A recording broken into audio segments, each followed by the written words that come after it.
हाँ बच्चों, आज मैं आपको एमपी बोर्ड के क्लास 12th का एक्सरसाइज 6.1 के क्वेश्चन नंबर 25 बताऊंगा। सांतत्रिक चैप्टर है ये। इसमें से जो आपको डाउट आया था वही डाउट आज क्लियर कर रहा हूँ मैं। निम्नलिखित फलन के सांतत्य के लिए के का मान ज्ञात कीजिए। F x equal to k x square x not equal to 3 when x equal to 2 के लिए मुझे के का मान ज्ञात करना है, जिसके लिए एक्स का मान सतत हो जाए। ठीक है, तो हमें एफ एक्स बराबर के किस मान के लिए एक्स बराबर 2 पर सतत होगा ये बस बताना है। तो दिया हुआ कथन एक्स बराबर 2 के अतिरिक्त क्या लिखेंगे? दिया हुआ कथन एक्स बराबर 2 के अतिरिक्त सभी के लिए सत्य है।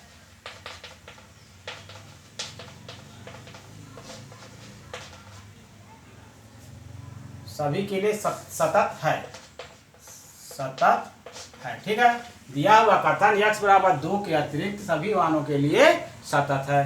तो f2 बराबर क्या होगा? देखो x बराबर 2 दिया है ना, तो x बराबर 2 पर वैल्यू कितनी दी गई है? 3। तो मतलब f2 बराबर 3 हो गया। अब क्या लिखेंगे? Limit x tends to 2 F X. तो limit x tends to 2 F X का मान कितना है? के एक्स स्क्वायर है। अब यहाँ पर हम लोग x की वैल्यू क्या रखेंगे? 2 रखेंगे। तो k इंटू 2 इक्वल टू क्या होगा? 4x। चूंकि दिया हुआ कथन x बराबर 2 के लिए सतत है, तो चूंकि सतत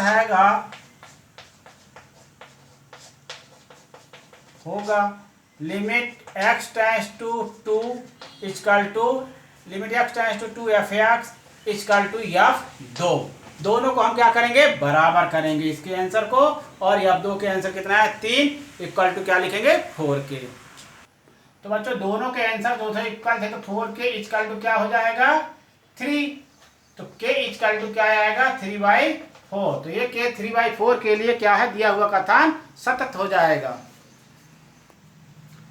आज बच्चों मैं 6 चैप्टर का सवाल बता रहा हूँ। कुछ बच्चों ने मुझसे डाउट पूछा था कि जो 6 चैप्टर उनसे नहीं बन रहा है, इसलिए उन्होंने मुझे डाउट पूछा है, तो मैं उनको डाउट क्लियर कर रहा हूँ। इसलिए इन एक्सरसाइज को मैं डिटेल से नहीं बता पा रहा हूँ थ्योरी को ज़्यादा करके, क्योंकि उनके एग्जाम नज़दीक आ गए हैं। तो इसलिए उनके डाउट मैं क्लियर कर दे रहा हूँ, ताकि उनके एग्जाम में ज़्यादा अच्छे नंबर आ जाएँ। इस एक्सरसाइज का मैं पुनः वीडियो फिर से बनाऊँगा, जो डिटेल से बताऊँगा इसको। तो आप मेरे वीडियो को ज़रूर देखिएगा।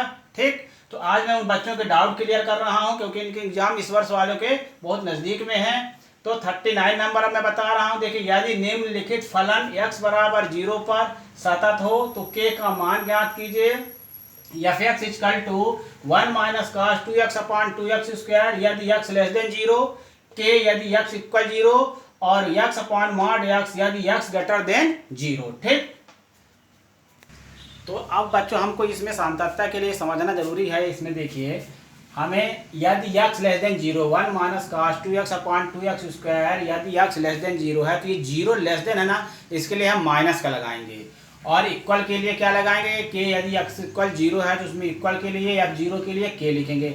और x ग्रेटर देन 0 है ना, इसके लिए हम प्लस वाला फार्मूला लगाएंगे। किस प्रकार से हम बता रहे हैं, देखिए डिटेल से। Limit x tends to 0 minus लगाएंगे। क्या ये एलएचएल लिमिट भी कहलाता है, बाम हस्त नियम। तो limit x tends to 0 f x लिखते हैं। फिर limit x tends to 0 minus F x की जगह हम क्या लिखेंगे? 1 minus cos 2x upon 2x square. ठीक, अब क्या करेंगे? 1 माइनस कॉस 2x का हम फार्मूला लिखेंगे और अपॉन में 2x स्क्वायर लिखेंगे। तो बच्चों ये फार्मूला होता है, देखिए 1 minus cos 2x equal to 2 sine square x। ठीक, ये फार्मूला आपको याद होगा। 1 minus cos 2x equal to 2 sine square x। तो limit x tends to 0 minus 1 minus cos 2x की वैल्यू हम लिखेंगे 2 sine square x upon 2x square. ये कैंसिल हो गया। Limit x tends to 0 minus sine square x upon x square. तो limit x tends to 0 minus sine x by x whole square. ये sine x by x की value कितनी होती है? 1 होती है। तो लिमिट x टेंड्स टू, ये भी फार्मूला है, limit x tends to 0 sine theta by theta equal to क्या होता है? 1। इस बेस में यहाँ 1 हो जाएगा। तो इसका टू 1 का स्क्वायर क्या हो जाएगा 1 हो जाएगा। लिमिट हटा देंगे यहाँ पर से 1 लिख देंगे। ठीक, अब अगला दिया है बच्चों, इसी में देखेंगे f0 बराबर के दिया था। क्या दिया था f0 बराबर के दिया है। f0 इक्वल टू क्या था के। ठीक, और एक पॉइंट इसमें और दिया है limit x tends to 0 plus fx। तो limit x tends to 0 plus fx के जगह हम क्या लिखेंगे x अपान मॉड x। ठीक, तो x अपान मॉड x का मतलब ये हो जाएगा x अपान x। ठीक, तो ये क्या हो जाएगा कट के क्या आ जाएगा 1 आ जाएगा। यहाँ क्या लिखेंगे mod x equal to x, क्योंकि x ग्रेटर देन है 0 के, तो x कट के क्या आ गया 1 आ गया। अब जो कि सतत है के किस मान के लिए पूछा था हमसे सवाल सतत होगा, तो आप क्या लिखेंगे limit x tends to 0 plus fx equal to limit x tends to 0 minus fx equal to लिखिएगा f0। तो limit x tends to 0 plus fx की वैल्यू भी 1 आई थी, limit x tends to 0 minus fx की वैल्यू भी 1 आई है, और f0 की वैल्यू कितनी आई बताएं k। तो अतः k बराबर 1 के लिए दिया हुआ कथन सतत होगा। अब हम लोग ये लिख देते हैं, आता है k बराबर 1 के लिए दिया हुआ कथन सतत होगा। ठीक, अब क्वेश्चन नंबर 40 देखेंगे 40 नंबर। यदि निम्नलिखित x बराबर 3 और x बराबर 5 पर सतत हो तो a और b के मान ज्ञात कीजिए। दिया है fx इक्वल टू 1 यदि x लेस देन और इक्वल टू 3 है, ax प्लस b यदि 3 less than x less then 5 है, और 7 यदि 3 ग्रेटर देन और इक्वल टू 5 है। तो इसमें हमें a और b की वैल्यू ज्ञात करनी है किस बिंदु पर x बराबर 3 और x बराबर 5 पर। ठीक, तो हल करते हैं हम इसको। लिमिट x टेंड्स टू 3 और क्या लिखेंगे fx इक्वल टू क्या होगा लिमिट x टेंड्स टू 3 1। ठीक है, तो कितना आ जाएगा इसकी value limit x tends to 3 की 1 की वैल्यू कितनी हो जाएगी 1 आएगी। अब हम लगाएंगे लिमिट x टेंड्स टू 3 ये तो प्लस का था fx था, limit x tends to 3 minus fx लगाएंगे, माइनस के लिए fx इक्वल टू क्या होगा limit x tends to 3 minus ax plus b equal to क्या होगा 3a प्लस b आएगा। अब हम लगाएंगे इसके बाद 5 के लिए प्रूव करेंगे।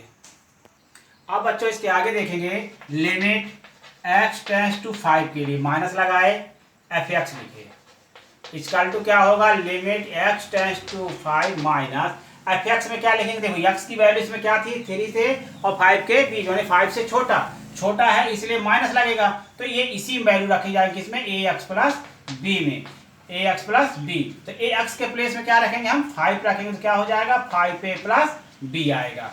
अब हम लगाएंगे limit x tends to 5 plus fx equal to क्या लिखेंगे limit x tends to 5 plus fx के जगह हम क्या लिखेंगे 7 इक्वल टू क्या होगा 7।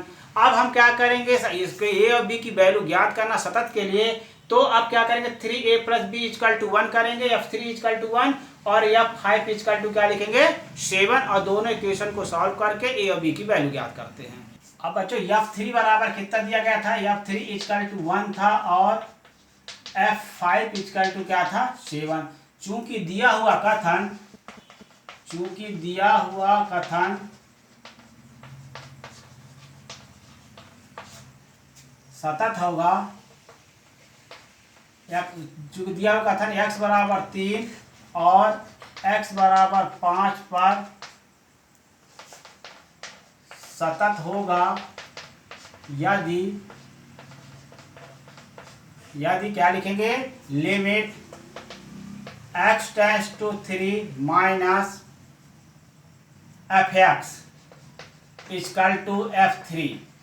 ठीक, और limit x tends to 5 minus fx equal to f5। ये यदि दोनों इक्वल है तो दिया हुआ कथन सतत होगा। ठीक, अब इसकी वैल्यू हम रख के विलोपन विधि से ए और बी की मान ज्ञात करेंगे।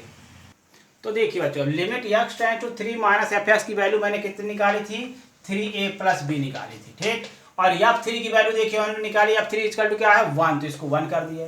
फिर limit x tends to 5 minus F X के लिए एलएचएल है, एफ एक्स कितना आया था 5a plus B equal to, F 5 की वैल्यू कितनी मेरे पास 7। इन दोनों को हम अब इसको सॉल्व कर देते हैं, इससे हमको क्या मिल जाएगा, ए और बी की वैल्यू मिल जाएगी। तो ये इस प्रकार से देखिए हल हो गया, बी बी कैंसिल होगा, 3a से 5 पे चला गया तो -2a बचा, और 1 से 7 चला जाएगा तो -6 बचेगा। तो a बराबर क्या होगा, -6 बटे -2, तो 3। इस प्रकार से बच्चों a का वैल्यू कितना आ गया, 3 आया। अब इस a की वैल्यू को सभी का नंबर 1 जो ये बना, ये 1 नंबर हो गया, ये 2 नंबर हो जाएगा। ठीक, तो इसमें 1 नंबर में हम रख देते 3a plus B equal to क्या 1, तो 3 × 1 प्लस बी इक्वल टू क्या होगा 3, तो 3 प्लस बी इक्वल टू क्या हुआ 3, तो b की वैल्यू आ जाएगी 3 माइनस 3 कर देंगे तो b की वैल्यू क्या आ गई 0, और a की वैल्यू आ गई 3। तो देखिए बच्चों यहाँ पर -2a इक्वल टू -6 आया, तो a इक्वल टू -6 बाई -2 मैंने लिखा, तो इक्वल टू काट के क्या लिखा 3 लिखा, a की वैल्यू मेरे पास क्या आ गई 3 आ गई। अब क्या करना है, इसको समीकरण नंबर 1 में हमको वैल्यू रखना है। देखो 3a plus B equal to 1, a की वैल्यू मेरे पास एक्चुअली में कितनी आई है 3, लेकिन मैं गलती से यहाँ पर क्या रख दिया था 1, मुझे क्या रखना है यहाँ पर 3 रखना, ध्यान दीजिएगा यहाँ पर क्या रखना है 3 रखना। ठीक ना, तो इस प्रकार से जब मैं गलती से 1 रख दिया था तो ये मिस्टेक हो गया पूरा आंसर इसका। अब आप इसको सुधार लेंगे, a की वैल्यू तो 3a plus B equal to 1 था, तो हमने a की वैल्यू क्या रखी 3, तो 3 × 3 प्लस b इक्वल टू 1 होगा, तो 9 प्लस b इक्वल टू 1 आएगा, तो b इक्वल टू 1 माइनस 9, तो इस प्रकार से बच्चों b की वैल्यू क्या आ जाएगी -8 आ जाएगी। बाई मिस्टेक जो है मैंने a की वैल्यू 1 रख दिया था, एक्चुअली में a की वैल्यू क्या थी हमारे पास पहले से 3 हमने निकाला था, तो a की वैल्यू आप 3 रखेंगे। इस प्रकार से सॉल्व करते हुए b की वैल्यू क्या आएगी -8 आएगी। आप क्वेश्चन नंबर 42 देखेंगे, लास्ट डाउट था ये। यदि निम्नलिखित फलन x बराबर 3 पर सतत हो तो a और b के बीच संबंध ज्ञात कीजिए। f(x) equal to ax plus 1 यदि x लेस देन और इक्वल टू 3, bx प्लस 3 यदि x ग्रेटर देन 3।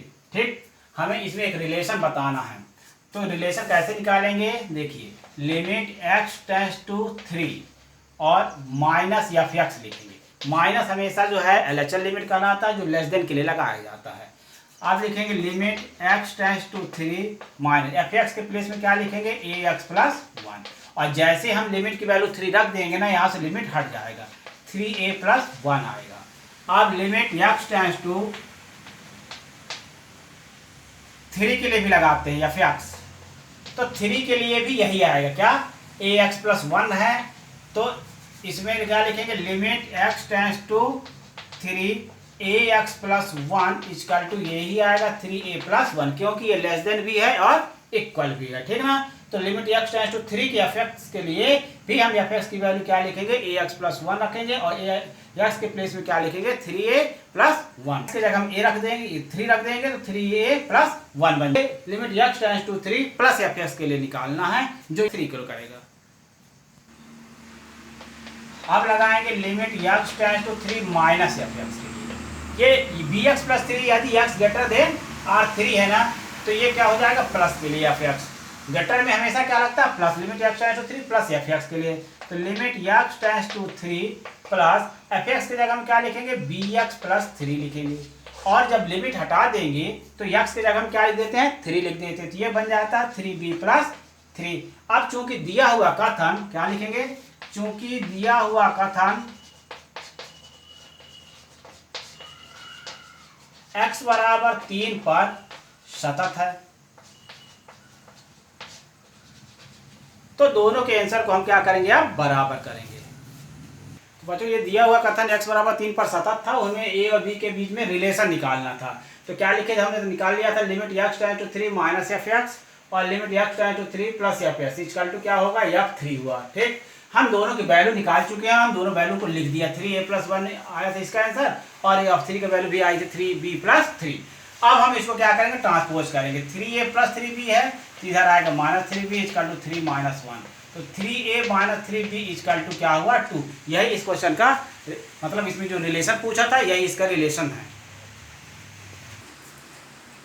तो बच्चों आज का जो डाउट था आप लोगों को मैंने क्लियर कर दिया। आप लोगों की परीक्षा नज़दीक है, इसलिए जो क्वेश्चन आपसे नहीं बनता है वो मुझे मेरे कमेंट बॉक्स में लिखिए, ताकि मैं उसका वीडियो बना के आप लोग के पास अपलोड कर दूँ, तो आप लोग के पास पहुँच जाए वीडियो।